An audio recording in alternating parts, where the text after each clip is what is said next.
Assalamualaikum warahmatullahi wabarakatuh. Sahabat cerita langit, semoga senantiasa diberikan nikmat iman, Islam, serta kesehatan dimanapun kalian berada. Pada kesempatan kali ini kita akan mengisahkan tentang seorang yang dikenal Al-Faruq, Sayyidina Umar bin Khattab ketika beliau memeluk Islam.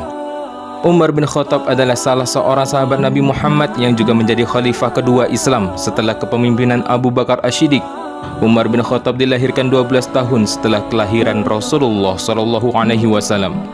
Ayahnya bernama Khattab bin Nufail bin Abdul Uzza dan ibunya bernama Hamtamah binti Hashim ibnu Mughirah. Umar berpawakan tinggi besar dan gagah dengan otot-otot yang menonjol dari kaki dan tangannya. Ia memiliki jenggot yang lebat dan berwajah tampan. Umar dibesarkan di dalam lingkungan Bani Adi, salah satu kaum dari suku Quraisy. Nasab Umar bertemu dengan nasab Rasulullah pada kakeknya Ka'ab. Antara beliau dengan Rasulullah selisih 8 kakek. Sebelum masuk Islam, Umar bin Khattab dikenal sebagai seorang yang keras permusuhannya dengan kaum muslimin. Umar masuk Islam pada bulan Dhul Hijjah tahun ke-6 kenabian, 3 hari setelah Hamzah bin Abdul Muttalib masuk Islam. Sebelum kita melanjutkan kisahnya, mari dukung channel ini dengan klik like, subscribe, dan aktifkan lonceng notifikasinya. Share video ini supaya kita bisa bersama-sama menebar kebaikan dan syiar Islam dengan kisah-kisah teladan.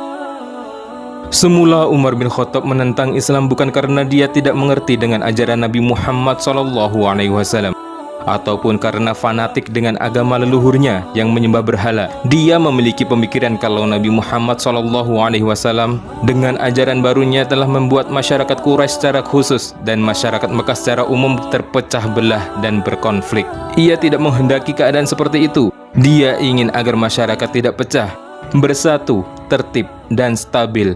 Untuk mengembalikan keadaan masyarakat Quraisy seperti sedia kala, maka ia berpikir satu-satunya jalan adalah dengan menghentikan dakwah Nabi Muhammad dan pengikutnya. Paradigma pemikiran seperti itulah yang membuat Umar bin Khattab sangat keras menentang dan memusuhi Islam. Suatu malam, Umar duduk termenung di kaki gunung. Ia memikirkan keadaan Mekah yang sudah tidak seperti dulu. Selalu ada perpecahan antara orang Mekah ketika itu. Umar tidak senang dengan ajaran baru yang dibawa Nabi Muhammad, yang menyebabkan Umar pun turut menyiksa orang-orang dari kalangan keluarganya sendiri, Bani Adi, yang telah banyak mengikuti ajaran Islam. Di tengah kekalutan pikiran Umar, ia melihat seorang wanita yang tergesa-gesa hendak pergi. Wanita itu bernama Ummu Abdillah. Umar pun mendatangi wanita tersebut. Umar berkata kepadanya, "Ya Ummu Abdillah, di malam buta seperti ini, benarkah kalian akan pergi?" Ummu Abdillah menjawab, "Iya, kami akan pergi. Demi Allah, kami akan keluar menuju bumi Allah yang lain. Kalian telah mengganggu dan menindas kami sampai Allah berikan solusi bagi kami." Tiba-tiba Umar berkata, "Baiklah, semoga Allah menemani perjalanan kalian dalam hijrah kalian." Umar yang terkenal sangat kejam kepada muslimin tiba-tiba mendoakan kepada Ummu Abdillah.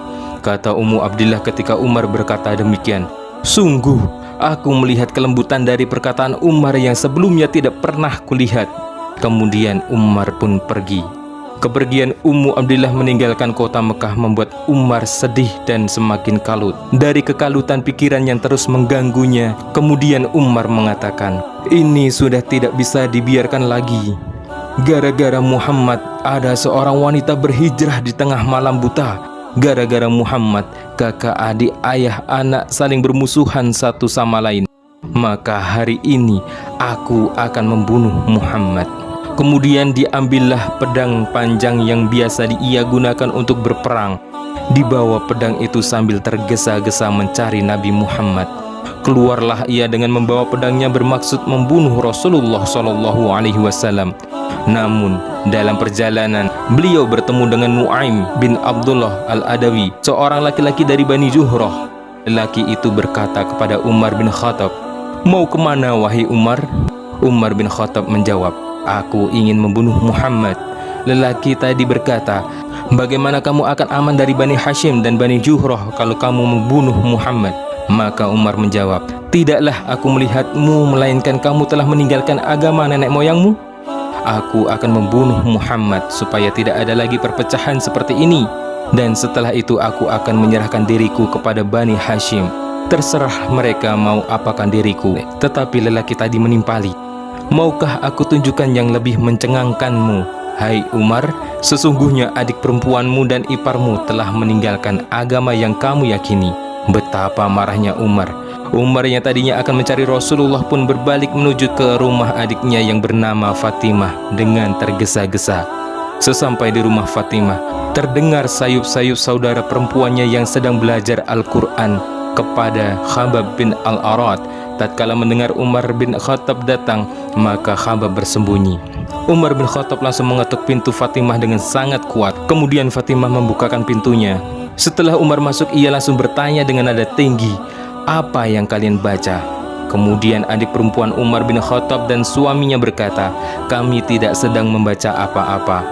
Umar bin Khattab menimpali, "Sepertinya kalian telah keluar dari agama nenek moyang kalian." Saudaranya menjawab, "Wahai Umar, apa pendapatmu jika kebenaran itu bukan berada pada agamamu?" Mendengar ungkapan itu, Umar bin Khattab marah dan memukulnya hingga terluka dan berdarah. Namun tetap saja saudari perempuannya itu mempertahankan Islam yang dianutnya dengan sangat kuat.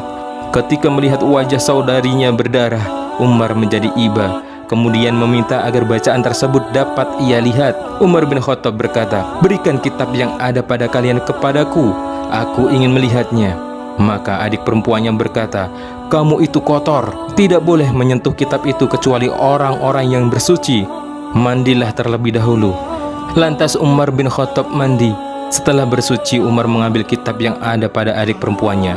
Ketika dia membaca ayat demi ayat dari mushaf Al-Quran yang ia pegang, luluhlah hatinya, bergetarlah jiwanya, hingga ia terbata-bata. Ini bukan perkataan manusia, dan yang berkata ini haruslah disembah tanpa menyekutukannya. Bergembiralah Fatimah dan suaminya mendengar perkataan Umar.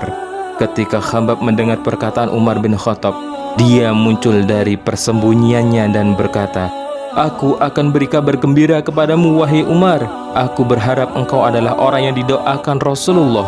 Pada suatu malam, Rasulullah berdoa, "Ya Allah, muliakanlah Islam dengan Umar bin Khattab atau Amr bin Hisham." "Benarkah beliau berdoa seperti itu?" tanya Umar. Khabbab menjawab, "Benar ya Umar." Kemudian Umar bergegas ke rumah Rasulullah. Waktu itu Rasulullah SAW sedang berada di rumahnya bersama para sahabat. Umar bin Khattab menuju rumah tersebut, kemudian mengetuk pintunya. Ketika ada salah seorang melihat Umar bin Khattab datang dengan pedang terhunus dari celah pintu rumahnya, dikabarkanlah kepada Rasulullah. Lantas mereka berkumpul. Hamzah bin Abdul Muthalib bertanya, "Ada apa kalian?" Mereka menjawab, "Umar datang."